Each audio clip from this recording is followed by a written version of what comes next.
Hello. Okay, welcome back to my classes.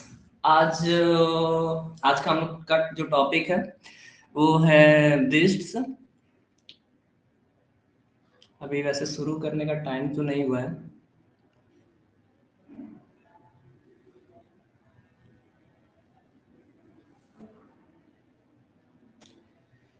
Okay, I hope आप लोग को आवाज प्रॉपरली आ रही है।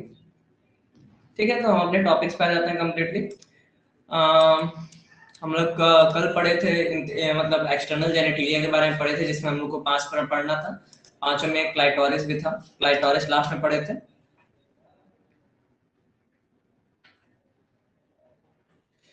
तो सॉरी, क्लाइटोरिस की स्लाइड चली गई। ओके, ठीक है। तो कल तक हमने इतना पढ़ा था। आज हम लोग का जो टॉपिक है वो कम्प्लीटली ह्यूमन वेस्ट है। ह्यूमन वेस्ट के बारे में पढ़ना है। ठीक है, उसके साथ अगर आज देखते हैं तो हम कम्प्लीटली एक तो वो मोटिवेशनल क्लास देखेंगे। अगर टाइम रहेगा तो आधा ही घंटा पढ़ाएंगे, सिर्फ थोड़ी देर मोटिवेशनल क्लास ले लेंगे। क्योंकि संडे को हम कहे थे कि कुछ ना कुछ एक्स्ट्रा होना चाहिए, बट अभी तक हमने किया नहीं है। वीडियो नहीं आ रही है, आई मीन फेशियल वीडियो नहीं आ रही होगी। Slide, okay sorry.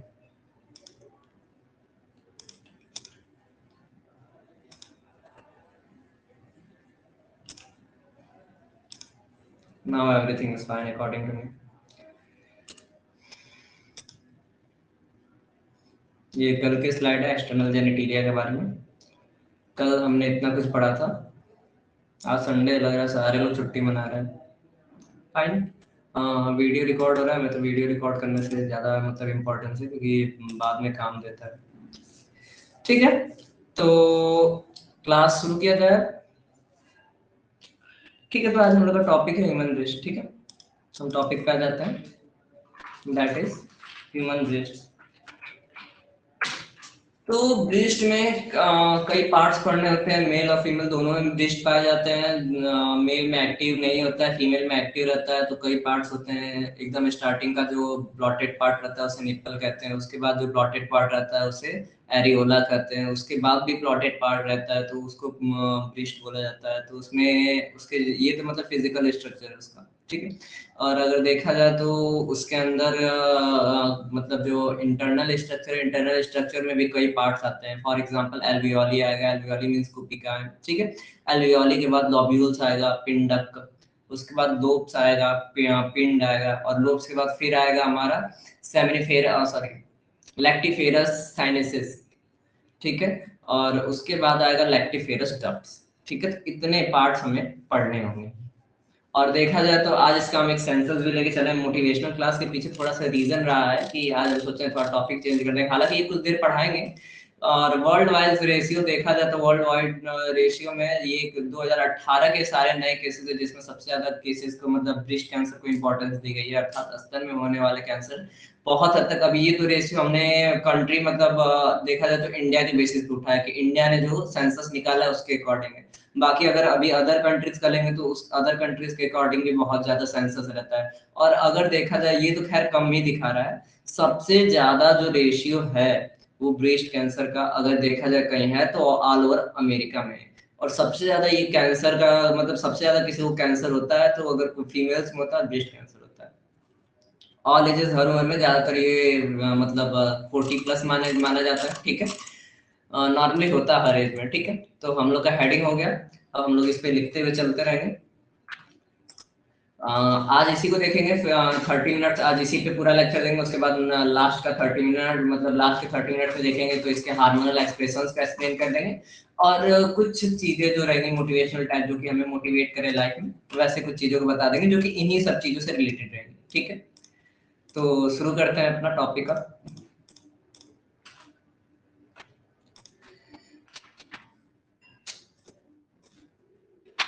Okay, explanation शुरू करते हैं। पॉइंट पॉइंट बाय पॉइंट लिखते चलते हैं एक एक। पहला पॉइंट रहेगा कि मतलब पहले इसका हम फिजिकल स्ट्रक्चर लिख देते हैं। इसमें कुछ ज्यादा समझाने वाली बात नहीं है, एक्सप्लेनेशन की बात नहीं है।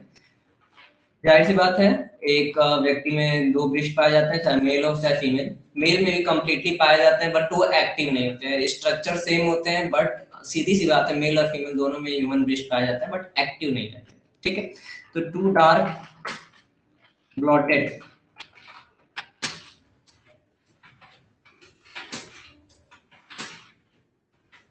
ब्लॉटेड का मतलब होगा फूले हुए।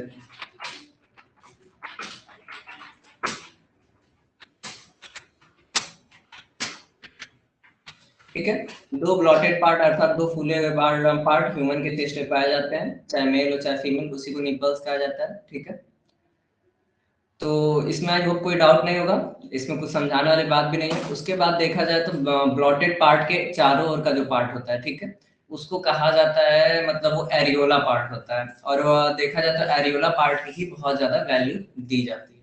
ठीक है, मतलब अब इसमें क्या होता है, एक और पॉइंट लिख देते हैं, क्योंकि यहाँ पर हम मेल और फीमेल दोनों लिख दें, तो पहले एक बात तो कंप्लीटली लिख लेते हैं कि मेमरी ग्लैंड जो रहते हैं वो मेल्स में एक्टिव नहीं होते हैं। मेमरी ग्लैंड इज नॉट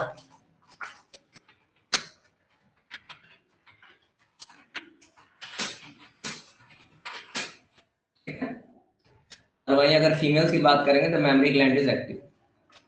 ठीक है, इसको नहीं लिखते इस पॉइंट को, ये एक पॉइंट हो गया। उसके बाद देखा जाए तो जो डार्क रीजन होता है एरियोला, वो थोड़ा सा इंपॉर्टेंट रीजन होता है। वो इसलिए इंपॉर्टेंट रीजन होता है क्योंकि उसी को माना जाता है कि वही मेल ब्लॉटेड पार्ट रहता है, वही हार्मोनल के एक्टिव के लिए रहता है, और उसी में मतलब जितने भी पाइपलाइंस होती हैं वो लास्टली उसी में आके कंप्लीटली कनेक्ट होती हैं। ठीक है, तो आगे का जो नेक्स्ट पॉइंट रहेगा वो इसी तरह रहेगा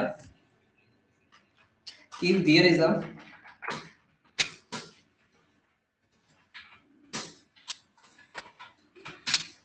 अगर इसका एक्सप्लेनेशन आप लोग को अभी एक बार और कर दे रहे हैं, एक second, there is a little dark region around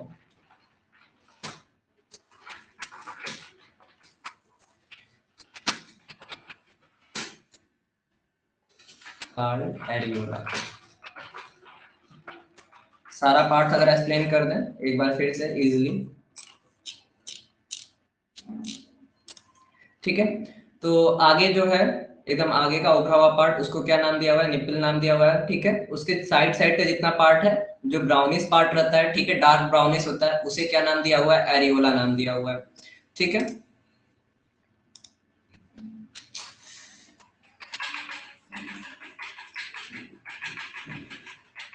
ये तो कुछ ज्यादा ही स्लाइड हो चुका है, चैप्टर खत्म होने होने तक हमको लग रहा है 50 एबो स्लाइड हो जाएगा।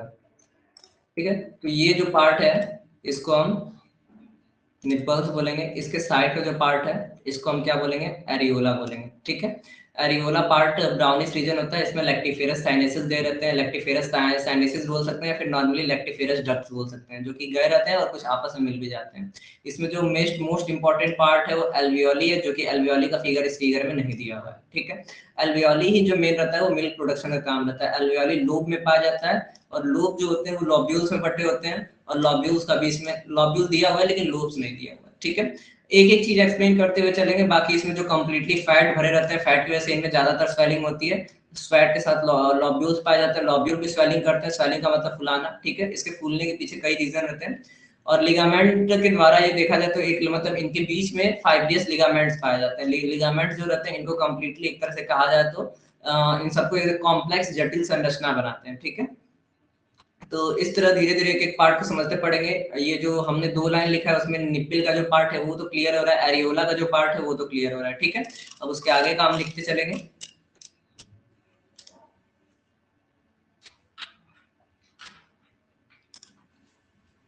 ठीक है, इतना लिख लिए, इतने में तो आई होप कोई डाउट नहीं होगा।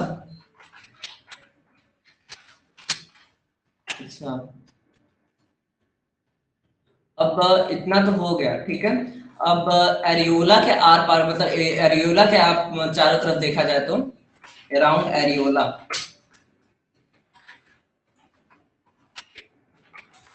अगर एरियोला के चारों तरफ देखा जाए तो एरिया इज कंप्लीटली ब्लॉटेड।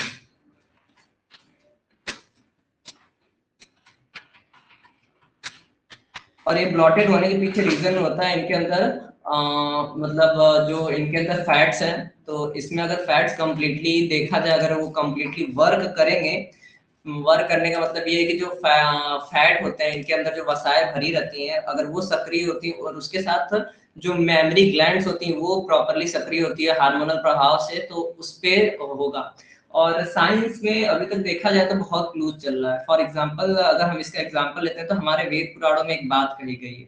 वो बात ये कही गई है, मतलब कुछ साइंटिफिक फैक्ट ढूंढे गए हैं, तो उसमें कहा गया था कि मतलब बिफोर बेबी बर्थ, मतलब जब बच्चे के जन्म लेने से पहले क्या मिल्क प्रोडक्शन संभव है, क्या दुग्ध का स्रावण संभव है, अगर है तो क्यों है, और अगर नहीं भी है तो क्यों है। तो उसके पीछे साइंस काफी लेके बहस चल रहा था, लेकिन जहां तक वेद पुराणों में लिखा गया और ये बात कुछ हद तक सच भी आ रही है, इसमें मतलब अभी शोध चल रहा है, ठीक है। ये बात कुछ हद तक सच मतलब सच भी आ रही है कि अगर कोई बेबी है, जैसे अगर मान ले रहे कोई फीमेल है, उसको कभी बेबी नहीं हुआ था, ठीक है, अगर वो उसको कोई मतलब कोई बेबी को उसने पाला है, फॉर एग्जांपल पहले के जो क्रिश्चियन धर्म में रहता है तो नन्स पाई जाती है, तो कुछ लोग बेबी को पालते नहीं थे, उनको कौन पालता था, नन्स पालती थी। तो ऐसे में माना जाता था कि अगर बेबी आज जन्म लिया, कोई बच्चा आज जन्म लिया, तो उसको माँ का दूध चाहिए, अब नन्स उसको कैसे पाल सकती है। तो ऐसी कंडीशन में माना जाता था कि नन्स उसको अपना दूध पिलाती थी, तो ऐसे में कैसे संभव जब उनकी शादी ही नहीं हुई।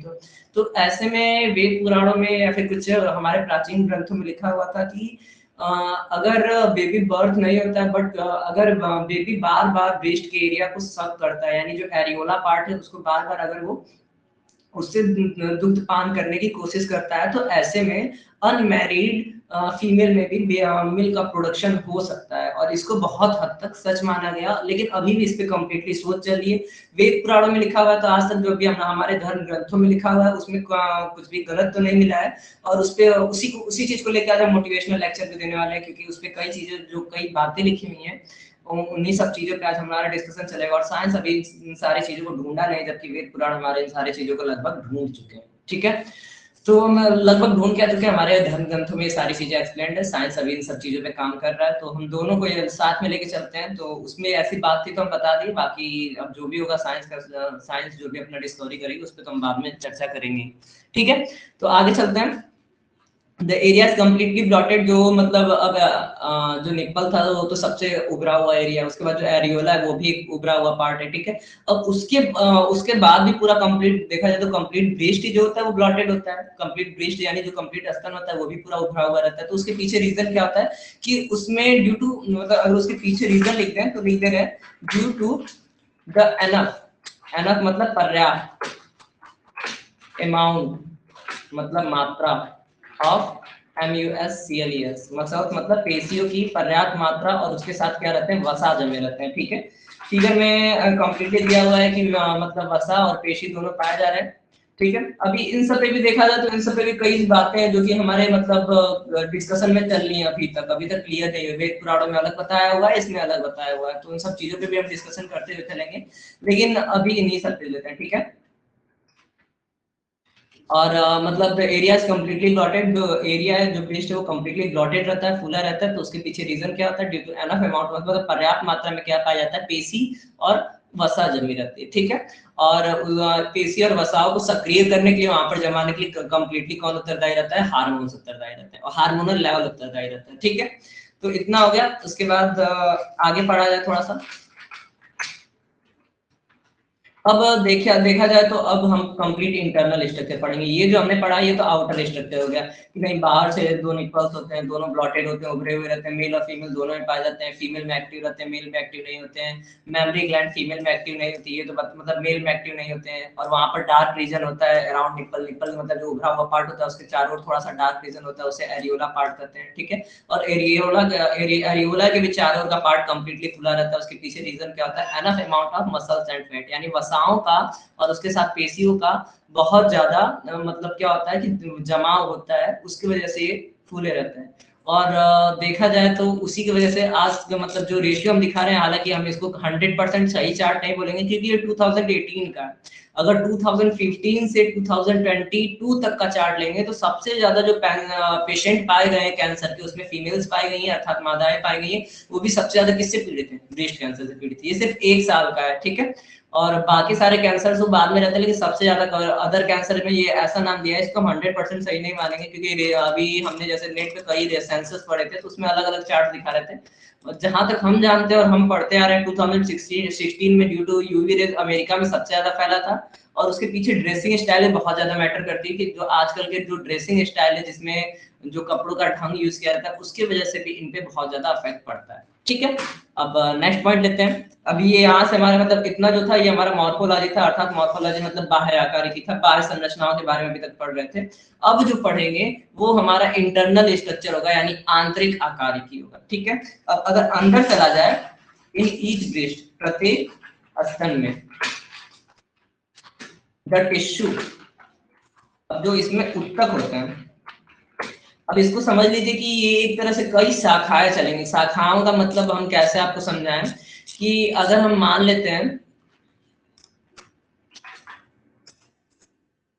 अगर आपको मतलब इसका एक्सप्लेनेशन किया जाए तो एक्सप्लेन करते हैं आपको।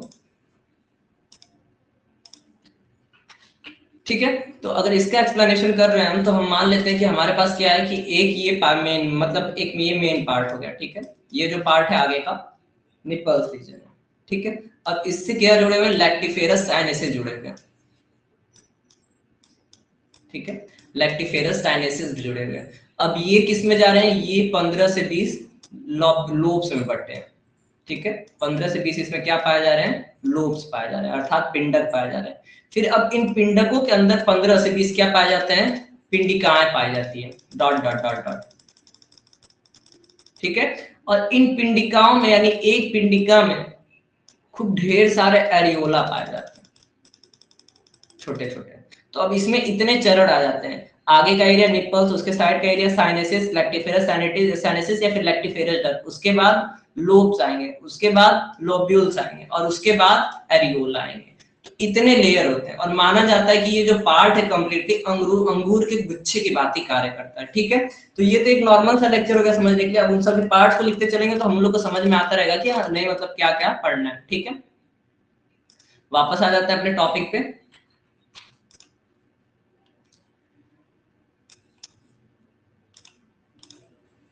ठीक है, इतना कुछ लिखा है हमने। द टिश्यू इज डिवाइडेड, अब देखते रहिएगा कैसे कैसे बढ़ता जा रहा है, इज डिवाइडेड इनटू, अब ये 15 से 20 किस में बटेगा, लोब्स, अर्थात पिंडक में बटेगा। ठीक है, एंड फैटी टिश्यू मतलब वसी उत्तक,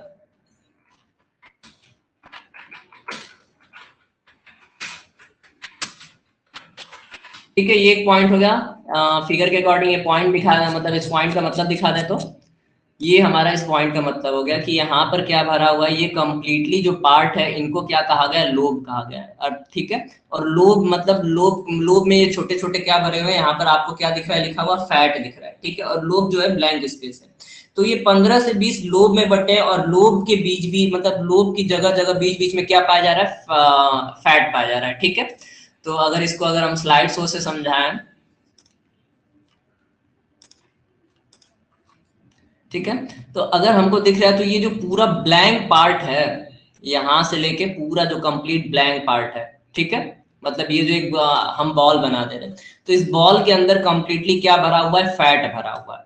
और फैट कहाँ भरा हुआ है, इस बॉल मतलब ये जो बॉल है, इस बॉल में 15 से 20 पार्ट है। ठीक है, कितने पार्ट है, 15 से 20 पार्ट है। और जगह जगह पार्ट्स के बीच में क्या भरा हुआ है, छोटे छोटे छोटे छोटे फैट्स भरे हुए हैं। तो अब जो हमने लाइन लिखा है उसका कहने का यही मतलब है कि ये जो कंप्लीट ब्रेस्ट है ये 15 से 20 लोब यानी पिंड में बटा रहता, सॉरी लोब लोब, हाँ लोब यानी पिंड में बटा रहता है, और इन पिंडों के बीच में क्या पाया जाता है, वसी उत्तक यानी फैट पाया जाता है। ठीक है, हो गया ये पॉइंट। अब लोब्स के अंदर क्या पाया जाता है, देखिए ये मतलब बस इसके कार्य को समझना है तो वही जो हम फिगर बता के समझाए तो वही फिगर रहेगा। ईच लोब, प्रत्येक लोब में, इज डिवाइडेड मतलब बटा होता है, प्रत्येक पिंड बटा रहता है इनटू मेनी स्मॉल लॉब्यूल्स, बहुत से छोटे लॉब्यूल्स, लॉब्यूल्स मतलब पिंडकों में बटा रहता है। ठीक है, ये पार्ट ये पॉइंट हुआ। अब लॉब्यूल्स भी बटे रहते हैं, हमने जैसे बताया था कि पहले आएगा हमारा निप्पल, ये एक्सटर्नल मॉर्फोलॉजी में, उसके बाद क्या आएगा एरियोला, एरियोला भी एक्सटर्नल मॉर्फोलॉजी में। इंटरनल मॉर्फोलॉजी में मतलब सबसे पहले जो लैक्टिफेरस साइनेसिस आता है उसको हम नहीं बता रहे हैं, सबसे पहले लोब को बता रहे हैं। ठीक है, लोब में लॉब्यूल्स होते हैं, लॉब्यूल्स के अंदर एरियोला होंगे। तो ईच लॉब्यूल्स हैज मेमोरी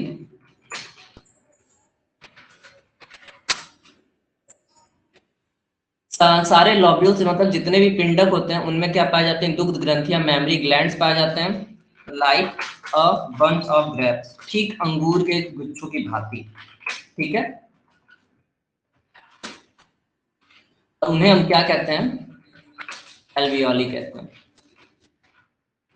ठीक है, तो इसमें अगर सरल भाषा में समझना है तो सबसे पहले 15 से 20 लोब्स पाए जाते हैं। लोब्स के बीच बीच में क्या भरा रहता है, लोब्स के मतलब दो लोब्स के बीच में जो खाली जगह होता है वहां क्या भरा रहता है, वसा भरा रहता है, फैट भरा रहता है। ठीक है, वसी उत्तक भरा रहता है। और फिर प्रत्येक लोब जो होते हैं वो छोटे छोटे बहुत से लॉब्यूल्स में बटे रहते हैं। फिर प्रत्येक लॉब्यूल्स में जो है उनके अंदर अंगूर के गुच्छों की बातें क्या पाए जाते हैं, कुपिकाएं पाई जाती है। कुपिकाओं को हम लोग क्या कहते हैं, दुग्ध ग्रंथियां यानी मेमरी ग्लैंड्स कहते हैं। ठीक है, आई होप इसमें आप लोगों को कोई डाउट नहीं होगा। उसके बाद अगर देखा जाए दुग्ध ग्रंथियों के बारे में वो कैसे वर्क करती हैं, तो alveoli is surrounded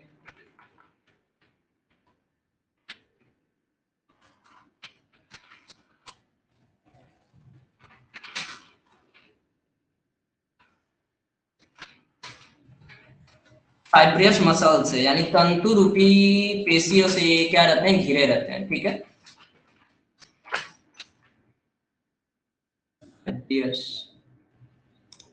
fibrous muscles यानी तंतु रूपी पेशी से घिरे रहते हैं, जिनके कॉन्ट्रैक्शन, कॉन्ट्रैक्शन मतलब संकुचन से। ठीक है, अब इन्हीं मतलब जो मिल्क प्रोडक्शन का थ्योरी है वो इन्हीं पे काम करता है कंप्लीटली, कि जब इनके बीच कॉन्ट्रैक्शन होता है, ठीक है, तो ऐसे कॉन्ट्रैक्शन में क्या होता है, कंप्लीटली मिल्क का प्रोडक्शन हो रहा है। कॉन्ट्रैक्शन बिटवीन एल्वियोली और उन मसल्स के बीच में, कौन से मसल्स, फाइब्रियस मसल्स के बीच में, जब कॉन्ट्रैक्शन मतलब जब दबाव होता है तो ऐसी कंडीशन में वो क्या करते हैं, दूध ग्रंथियों को सक्रिय करते हैं। और जब दूध,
हेलो,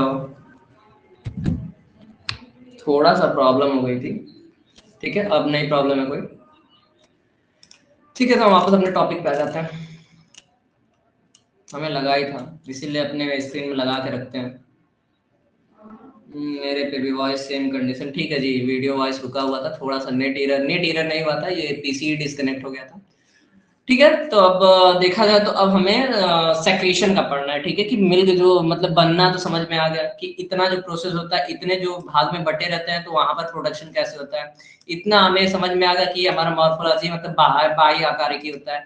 अब जो इसका सेक्रेशन होता है अर्थात इसका वहन होता है वो कैसे होता है, तो मिल्क इज सेक्रेटेड, जब मिल्क इज सेक्रेटेड, जब मिल्क बाहर निकलना शुरू होता है तब वहां पर कौन कौन सी प्रोसेस होती है, वो पहले निकलता है तो सबसे पहले कहाँ जाएगा, जाहिर सी बात है उसमें एल्वियोली से निकल के वो सेकेंडरी डक्टाइल्स मतलब द्वितीयक का दुग्ध नालों में जाता है। द्वितीयक दुग्ध नाल मतलब अब इसमें एक प्राथमिक दुग्ध नाल है, एक द्वितीयक दुग्ध नाल है और एक दुग्ध कोटर है, उसके बाद फिर शिखर। ठीक है, चार पार्ट होते हैं।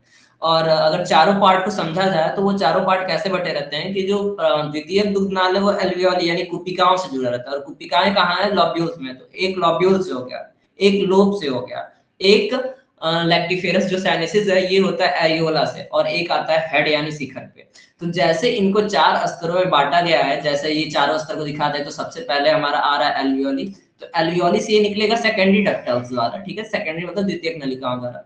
उसके बाद आ रहा है हमारा लोब्यूल्स, लोब्यूल्स के अंदर ही एल्वियोली होती है, तो इन्हीं से निकला रहता है, तो इसको हम नहीं लेते हैं। उसके बाद जो प्राइमरी डक्टल्स होते हैं वो लूप में रहते हैं। प्राइमरी के बाद लैक्टिफेरस साइनेसिस जो होते हैं वो हमारे कहाँ होते हैं? वो एरियोला में होते हैं, ठीक है। और फिर लैक्टिफेरस साइनेसिस के बाद जो हेड रीजन आता है वो कहाँ रहता है? वो निपल्स के होता है, अर्थात उसे शिखर कहा जाता है, ठीक है। तो ये जैसे चार स्तर है, चारों स्तर में चार टाइप की नलिकाएं बटी हुई हैं। नलिकाओं का मतलब क्या है कि हम एक चार्ट बना दे रहे हैं। एक चार्ट का मतलब अगर इसके थ्योरी को क्लियरली एकदम अच्छे से समझा दिया जाए, ठीक है। ये तो स्लाइड मूवमेंट करने लगता है।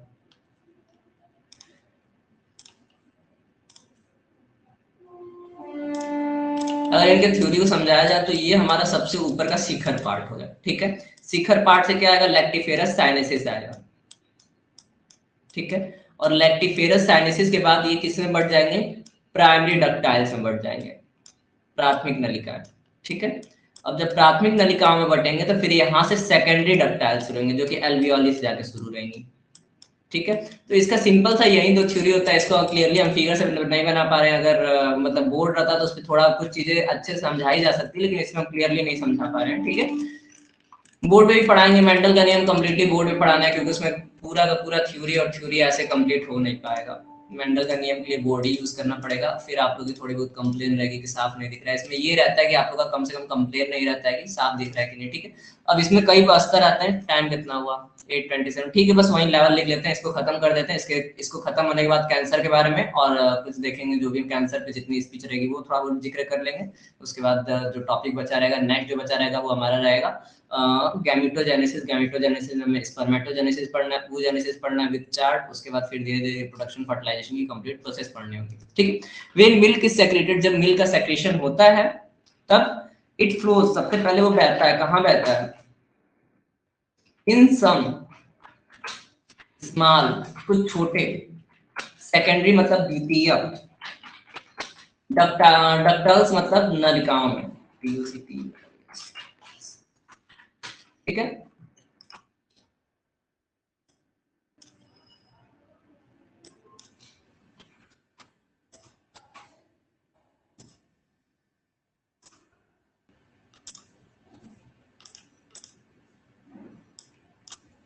ठीक है, सेकेंडरी डक्टल्स में फ्लो करता है। उसके मतलब अब यहाँ से ये जो फ्लो होता है वो किसमें से होता है? एल्वियोली से निकलता है।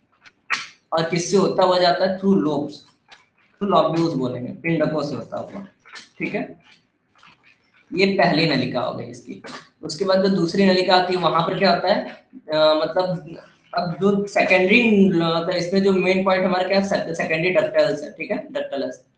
तो जब पहले मतलब मिल्क निकलेगा तो कहाँ जाएगा? वो स्मॉल एल्वियोली से होता, मतलब एल्वियोली से निकलेगा, फ्रॉम एल्वियोली मतलब एल्वियोली से निकलेगा, लॉब्यूल से होता हुआ सेकेंडरी डक्टल्स से होता हुआ निकलता है, ठीक है। और वो जो सेकेंडरी डक्टल्स वो कहाँ आके मिलते हैं? जो सेकेंडरी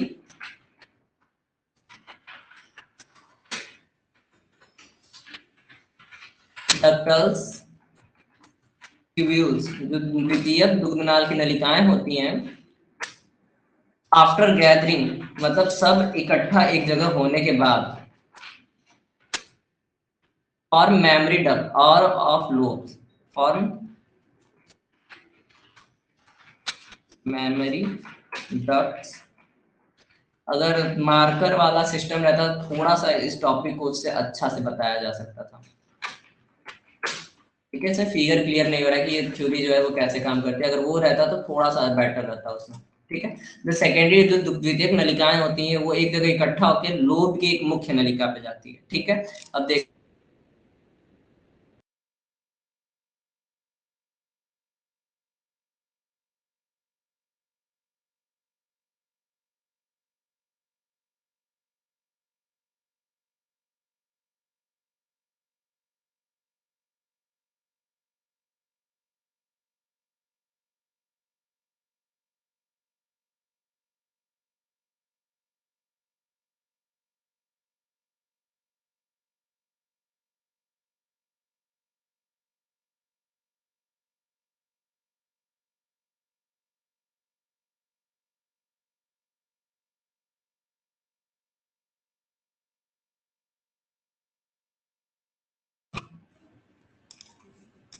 हेलो। कुछ एरर हो जा रहा है, अब उसके लिए हम कुछ कह नहीं सकते कि क्यों बार बार वो एरर हो रहा है, लेकिन कुछ एरर आ जा रहा है। ठीक है, हमारा वीडियो भी सब रुका हुआ है, आई होप कुछ टाइम में सही हो जाएगा। हो गया सही, ठीक है। तो ठीक है, जितना पढ़े ठीक है, हम थोड़ा सा ब्रेक लेंगे हम। 8:31 हो गया है, ब्रेक ले लेते हैं 8:37 तक का, क्योंकि बार बार जो एरर हो रहा है इसको थोड़ा सॉल्व कर लिया जाए। वीडियो ऑफ रहेगा, माइक ऑफ रहेगा, आगे के टॉपिक हम उसके आने के बाद समझाएंगे। ठीक है, यहाँ से हम वीडियो ऑफ कर दे रहे हैं, माइक ऑफ कर दे रहे हैं, और आप लोग का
ओके, वापस टॉपिक पे आ जाते हैं, ठीक है। एक्चुअली थोड़ा सा प्रॉब्लम चल ही रहा है इस वक्त, नेट का प्रॉब्लम नहीं है, वो सर्वर का ही कह सकते हैं, सर्वर नहीं कहेंगे लेकिन कुछ इरर चल रहा है, बार बार क्लोज हो जा रहा है। देखते हैं 5-7 मिनट 10 मिनट अगर अच्छे से चला देते हैं कंप्लीट क्लास, ठीक है। तो इतना कुछ हमने पढ़ लिया, कंप्लीट फिगर के अकॉर्डिंग हम नहीं समझा पा रहे हैं, सोच रहे हैं कि बोर्ड पे पढ़ा दें, हालांकि सारा कुछ रेडी स्टैंड रेडी वीडियो चल ही रहा है, बस वीडियो को ही चलाना है, लेकिन फिर भी बोर्ड पे क्लियर नहीं दिखाई देता, उस वजह से हम नहीं चला रहे हैं। हालांकि विदाउट फिगर इसको अच्छे से एक्सप्लेन कर पाना पॉसिबल नहीं है, ठीक है। जितना कुछ पढ़ा हमने पढ़ लिया। द सेकेंडरी डक्टाइल्स की एक मतलब लोब्यूल से क्या निकलते हैं, सेकेंडरी डक्टाइल्स ट्यूबुल्स आफ्टर, मतलब हमने जो पहला पॉइंट लिखा है कि लॉब्यूल से निकलते हैं सेकेंडरी डक्टाइल्स, और एल्वियोली से निकलते हैं, लॉब्यूल से होते हुए बाहर निकलते हैं, ठीक है।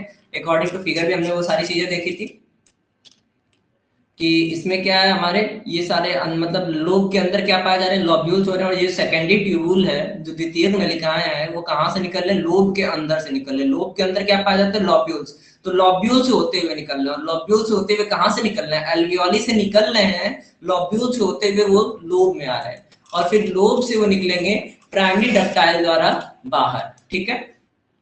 The secondary ductile tubules after gathering from mammary duct of lobes form, sorry ये फ्रॉम नहीं होगा, फॉर्म मतलब ये बनाती है मेमरी डक्ट, अर्थात दुग्ध नलिकाएं बनाती हैं, ऑफ लोब्स, किसकी दुग्ध नलिकाएं बनाती हैं, पिंडों, ठीक है। अब एक्चुअली हम फालतू में इसको थोड़ा छोटा किए हैं, नया स्लाइड हम लोग को लेना ही पड़ेगा, ठीक है। तो इसमें हम शुरू कर देते हैं, हेडिंग डालना नहीं है, हेडिंग में शुरू कर देते हैं कंप्लीटली, ठीक है। The secondary ductal tubules after gathering form mammary duct of lobes, इतना हो गया। नेक्स्ट पॉइंट लिखते हैं, दिस वे, इस तरीके से जितने लोब्स रहेंगे उतने प्राइमरी डक्ट मतलब मेमरी डक्ट रहेंगे। लोब्स कितने होते हैं, 15 से 20 रहते हैं, तो प्राइमरी डक्ट कितने रहेंगे, 15 से 20 रहेंगे इन ईच मेमरी ग्लैंड, प्रत्येक दुग्ध ग्रंथियों में there is 50 to 20 lobes, sorry lobes नहीं बोलेंगे, प्राइमरी डक्ट बोलेंगे, या फिर मेमरी डक्ट, उन्हें प्राइमरी डक्ट बोला जाता है, फिर मेमरी डक्ट बोला जाता है। मेमरी डक्ट प्रेजेंट नियर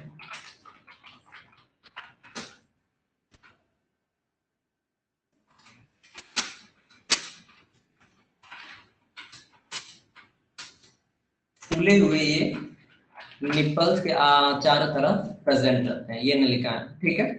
मतलब ये नलिकाएं फूले हुए रहते हैं, निपल्स के चारों ओर कंप्लीटली प्रेजेंट रहते हैं। उसके बाद आएगा हमारा नेक्स्ट पार्ट, लैक्टिफेरस साइनेसिस, ठीक है। अब जो फूले हुए जो अपीयर हो रहे हैं उन्हीं उन्हीं को क्या बोला जाता है, मतलब द ब्लोटेड, इसी पॉइंट पे हम लिख सकते हैं या फिर अलग से पॉइंट लेते हैं, ब्लोटेड पार्ट अर्थात फूला हुआ जो पार्ट है, discard lactiferous sinensis, lactiferous sinensis, ठीक है। लैक्टिफेरस साइनेसिस जो है यही मेन पार्ट है मिल्क प्रोडक्शन के लिए, और कॉन्ट्रैक्शंस बिटवीन एल्वियोली जो होता है वो। लैक्टिफेरस साइनेसिस का फिगर आप लोग देख रहे हैं, ये आगे का जो फूला हुआ पार्ट, एरियोला पार्ट जो फुलाने का काम करता है, उसी को लैक्टिफेरस साइनेसिस दिखाया हुआ है, ठीक है। लैक्टिफेरस साइनेसिस आगे के फूले हुए पार्ट, साइनेसिस मतलब जो एरियोला पार्ट होता है वहां पर जाके सारे के सारे इकट्ठे हो जाते हैं, ठीक है। अब एरियोला पार्ट के प्रेसिंग से ही मिल्क प्रोडक्शन हो सकता है, कंप्लीट ब्रीस्ट फीडिंग से नहीं, कंप्लीट ब्रीस्ट प्रेसिंग से नहीं होता है। और जितनी भी जो मॉडर्न मशीनें चल रही हैं कि मतलब जो बेबी अगर वो फीड नहीं करता है तो मॉडर्न मशीनें से जो लैक्टिंग का जो प्रोसेस चल रहा है आजकल जो मॉडर्न जमाने में कि मशीनों द्वारा मिल्क प्रोडक्शन जो किया जा रहा है, उसमें भी वही काम किया जाता है। कंप्लीट ब्रीस्ट के ऊपर कोई मशीन नहीं लगाई जाती, अर्थात कंप्लीट स्तन के ऊपर कोई मशीन नहीं लगाई जाती, सारी मशीनें बस काम करती हैं तो लैक्टिफेरस साइनेसिस एरिया तक, मतलब एरियोला पार्ट तक ही सारे मशीनें काम करती हैं, उससे ऊपर कोई मशीन नहीं काम करती है। और जो लैक्टिफेरस साइनेसिस है यही प्रोडक्ट प्रोड्यूस करता है कॉन्ट्रैक्शन, कॉन्ट्रैक्शन मतलब उत्तेजनाओं को या फिर कह सकते हैं संकुचन को, या फिर एक दूसरे के बीच प्रेशर को, एल्वियोली और फाइब्रस मसल्स के बीच प्रेशर को, जिससे वो एल्वियोली जो है क्या मेमरी ग्लैंड है, ठीक है, अर्थात दुग्ध ग्रंथियां हैं, तो वो क्या करती है मिल्क का प्रोडक्शन स्टार्ट करती है, ठीक है। और अगर अकॉर्डिंग टू मतलब देखा जाए धर्म ग्रंथों में जो पहले का एक्सप्लेन किया हुआ है, जो हमारे वेद पुराण का शास्त्र कहता है, उसके विज्ञान के अनुसार मिल्क प्रोडक्शन की कोई एज नहीं होती है आफ्टर द मतलब जब एडल्ट एक टीन एज में पहुंचते हैं, टीन एज के बाद जब ब्रेस्ट की ग्रोथ स्टार्ट होता है, तो ऐसे में अगर कोई बेबी फीड करता है तो जरूरी नहीं है कि वो कभी बेबी को बर्न किए रहे हैं या फिर ना किए रहे हैं, मतलब बच्चे का जन्म हुआ हो या ना हुआ हो इससे मतलब नहीं होता, मिल्क प्रोडक्शन हो सकता है, ऐसा क्रिश्चियन और हिंदू दोनों धर्म में कहा गया है, दोनों धर्म के बुकों में कहा गया है, ठीक है। और ऐसा हम भी इस चीज पे 100% श्योर नहीं रहेंगे, हमने भी इसको कहीं ना कहीं पढ़ा ही है, वो गलत पढ़ा है क्योंकि डायरेक्ट बुक में नहीं पढ़ा है, कहीं ना कहीं पढ़ा है, वहां पर अब गलत भी दे सकता है, तो इसलिए हम इसको 100% श्योर नहीं रहेंगे। और लास्ट में लेंगे स्मॉल लैक्टिफेरस, अब जितने लैक्टिफेरस डक्ट होते हैं वो सारे मिलके शिखर पे आते हैं, ठीक है। अब उसी पॉइंट को बस लिखना है, लास्ट पॉइंट रह गया इसमें, small lactiferous duct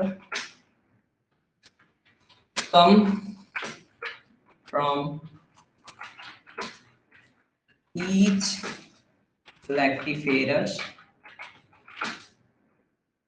sinuses and opens at head of nectar, अर्थात यही हमारा क्या हो गया, शिखर हो गया। और इसमें एक और पॉइंट हमें थोड़ा सा ध्यान देना होता है कि इसमें जरूरी नहीं है कि सारे लैक्टिफेरस साइनसेस जो है वो अलग आए, जब आगे की ओर शिखर पे मिल रहे हैं तो ये सारे में से कुछ जो होते हैं आपस में मतलब ज्वाइंट हो जाते हैं, तो इसमें हम लोग लिख सकते हैं some ducts can join,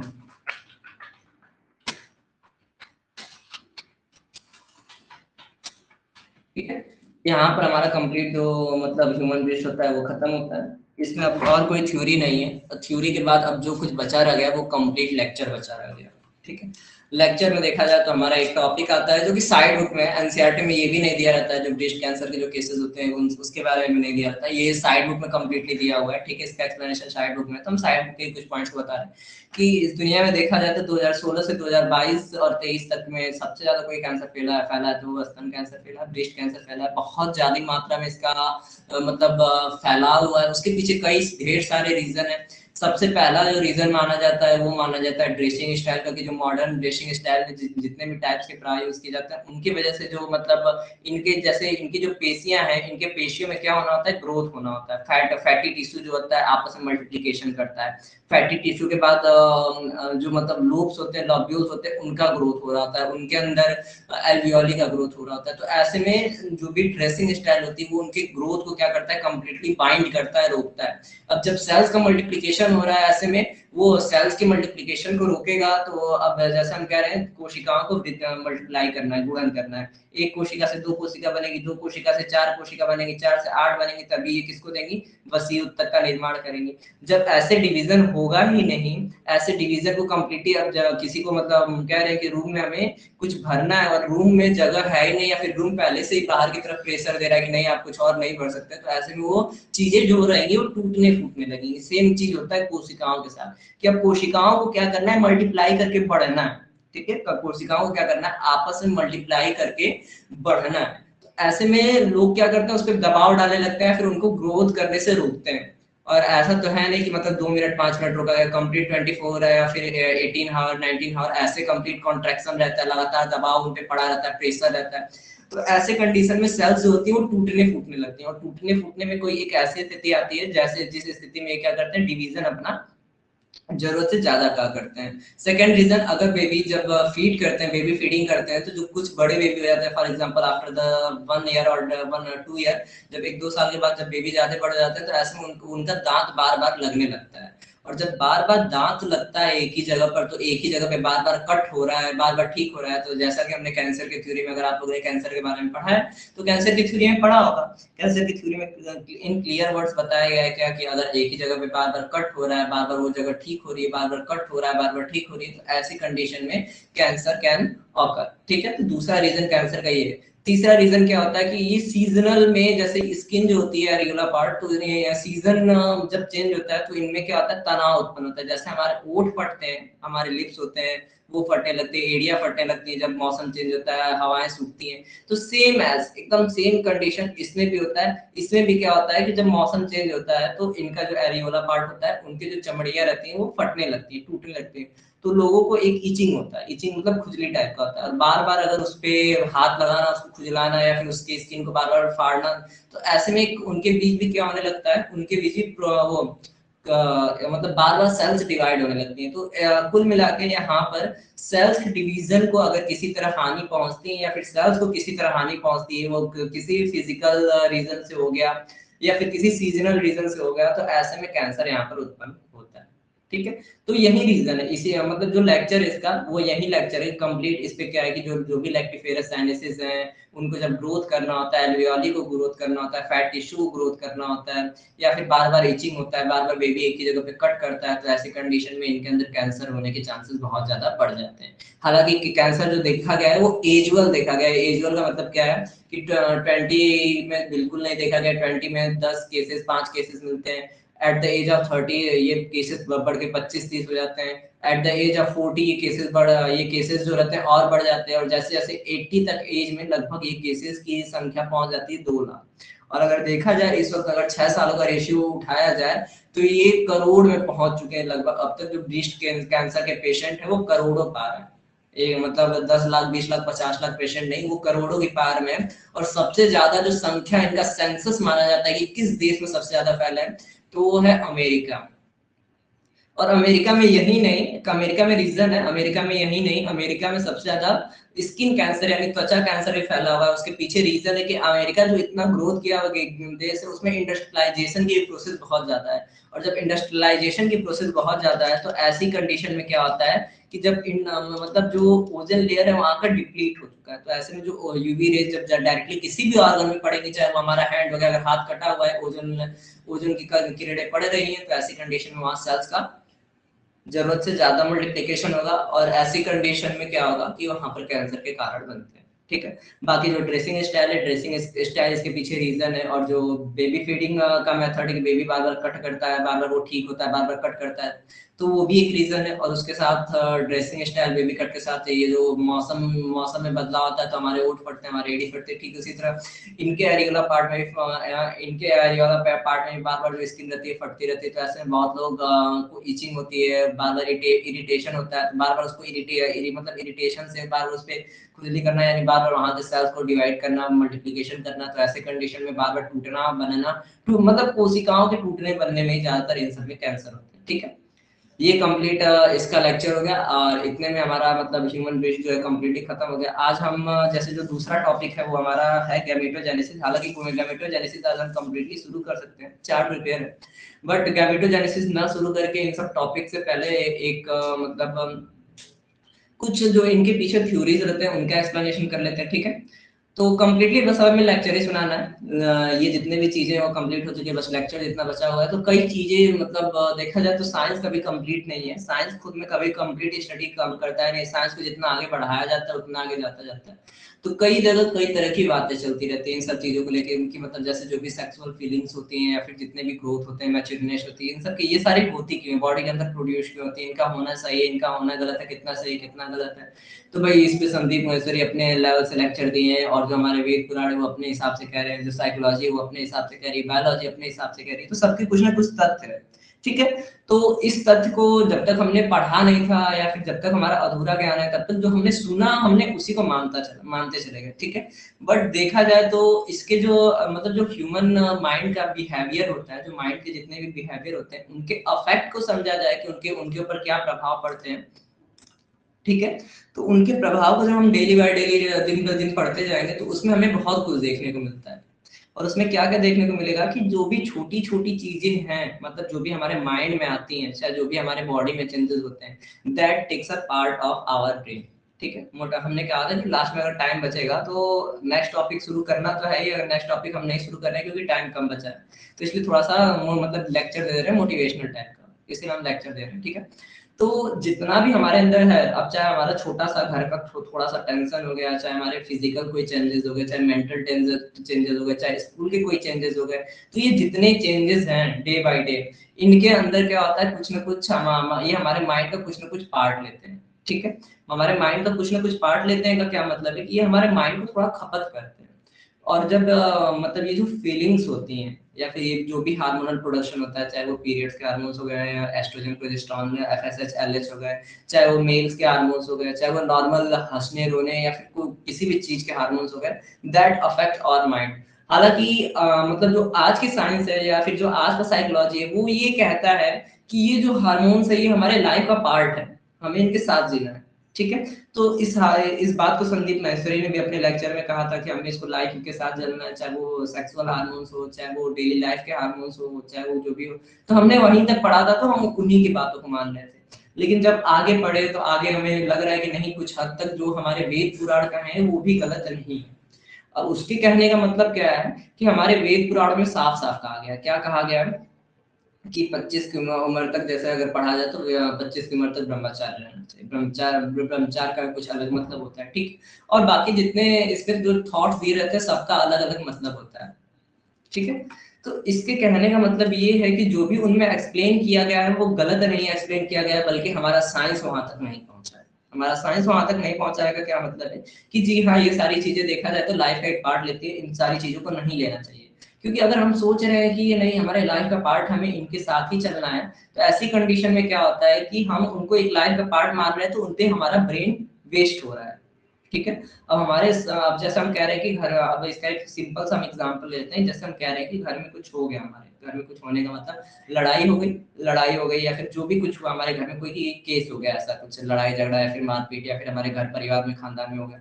तो अब हम क्या करेंगे, हम उसके बारे में कंप्लीटली सोचते रहेंगे। ठीक है। अब सोचते रहेंगे तो क्या होगा कि वो हमारे लाइफ का एक पार्ट रहेगा। ठीक है। वो हमारे दिमाग का एक हिस्सा बन जाएगा, वो हमारे दिमाग का कुछ पार्ट यूज करेगा। अब हम बैठे रहेंगे तो हम उसके बारे में सोचेंगे, हम कुछ करेंगे तो हम उसके बारे में सोचेंगे। ठीक है। तो ईच फीलिंग, जितनी भी हमारे अंदर भावनाएं उत्पन्न होती हैं, चाहे वो फिजिकल हो गई, चाहे मेंटल हो गई, चाहे बॉडी से रिलेटेड हो गई, चाहे मतलब जो भी चेंजेस होते हैं, ये हमारे माइंड का एक पार्ट को लेते हैं। तो हमें क्या करना है, अब इसको एक लाइफ का पार्ट मान के नहीं चलना है, हमें इसको कंप्लीटली इग्नोर करना है। ठीक है। हालांकि कुछ जगहों पे नहीं हो सकती है क्योंकि नेचुरल है। क्योंकि अब इसी पे बहुत ज्यादा विवाद चला था, क्योंकि हम भी कुछ हद तक इसको कहते थे कि इसके साथ जीना है, लेकिन इस पे काफी ज्यादा विवाद और कई सारे केसेस को पढ़ने के बाद हमें भी लग रहा है कि नहीं, ये सारे विवाद नहीं है, इनको अब कंप्लीटली खत्म कर देना चाहिए। मतलब ये लाइफ का एक पार्ट है, लेकिन इनको हमें कंप्लीटली अपनी लाइफ में मतलब ढालना नहीं है।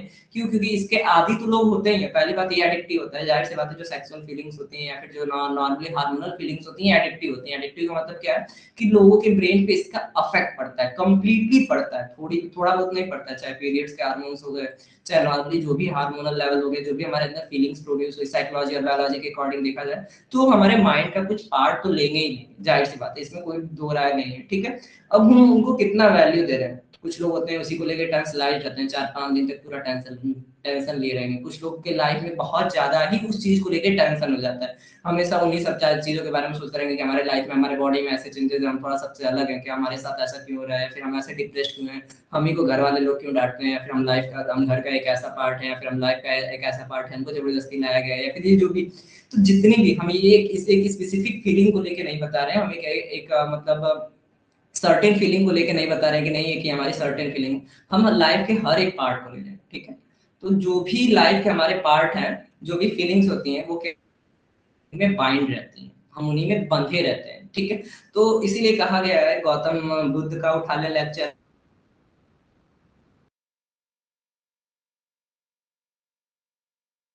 अगर हम कोई भी पार्ट लेते हैं किसी भी धार्मिक बुक का, तो उसमें साफ साफ एक्सप्लेन किया हुआ है कि अगर आप इन सबको ज्यादा, क्या होने वाला है, वेस्ट होने वाला है। तो हमें क्या करना है, कंप्लीटली इस चीज को धीरे धीरे अपने लाइफ में कम करते रहना है, कम करते रहना है, कम करते रहना, और हो सके तो खत्म कर देना है। ये चीजें नेचुरल है, जानते हैं, खत्म नहीं होंगी कंप्लीटली, लेकिन ये नहीं कि हमारे लाइफ के जो भी प्रॉब्लम्स है उनको हमें टाइम देना है। अब वो चाहे आप रिप्रोडक्ट प्रोडक्टिव हेल्थ को छोड़ के आप नए मतलब नॉर्मली उन प्रॉब्लम्स को लेते हैं अकॉर्डिंग टू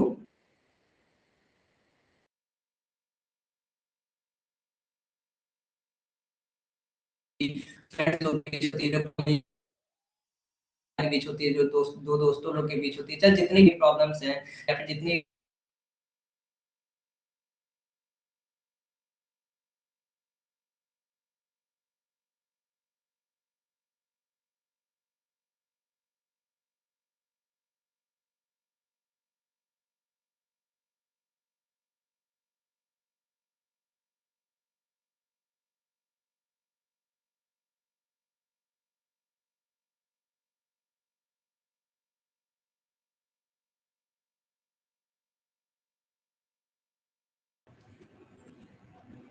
फाइन, कुछ एरर चल रहा है, बार बार रिस्टार्ट हो जा रहा है।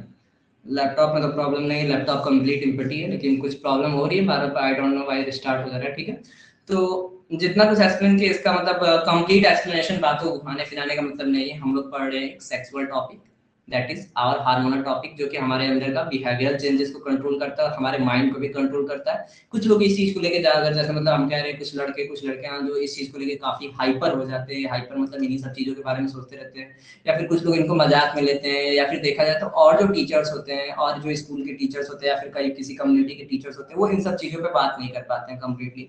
तो इन सब बातों को बताने का मतलब यही है कि ठीक है, हम इन सबको पढ़ रहे हैं एज अ स्टडी पर्पस पढ़ना है, हमें इसको लाइफ में कम्प्लीटली अपनाना नहीं है, या फिर अपने माइंड को इसको एक पार्ट नहीं देना है। अगर हम मतलब सीधी सी बात है, पहले के जमाने में जितने भी हमारे कंसंट्रेशन लेवल चलते थे, कंसंट्रेशन लेवल का सीधा सीधा मतलब है, अगर हम कोई कंसंट्रेट कर रहे हैं, अपने माइंड को एक जगह केंद्रित कर रहे हैं किसी एक चीज पर, तो उसका सीधा सीधा मतलब एक ही रहेगा, क्या, कि हम अपने माइंड के कुछ पार्ट को क्या कर रहे हैं, फ्री कर रहे हैं। ठीक है, कंसंट्रेशन का मतलब होता है फ्री करना, और ध्यान केंद्रित करना या बुक पढ़ना, इन सब का मतलब होता है फ्री करना। सुबह टहलना का मतलब फ्री करना। हम आदि कैसे होते हैं, फॉर एग्जांपल हमें 1 किलोमीटर का सफर तय करना है, हम रोज क्या कर रहे हैं कि रोज पैदल चल के, मतलब रोज हम बाइक से चल के जा रहे हैं, थोड़ा सा पेट्रोल ही जा रहा है, थोड़ा सा पैसा जा रहा है, और हमारा जो फिजिकल हेल्थ पे प्रॉब्लम पड़े उस चीज को कभी ध्यान नहीं देते हैं। बट 1 किलोमीटर हम पहला दिन पैदल गए, हमें थोड़ी प्रॉब्लम हुई, पैर वैर में दर्द हुआ, दूसरे दिन भी हम पैदल गए, तीसरे दिन भी हम पैदल गए, फिर रोज हम पैदल सफर करने लगे, तो रोज हम उसके हैबिचुअल हो जाएंगे, हमारी मांसपेशियां जो रहेंगी आपस में कॉन्ट्रैक्शन बना लेंगे, हमारा जो मतलब हेल्थ लेवल होगा वो इम्प्रूव होगा।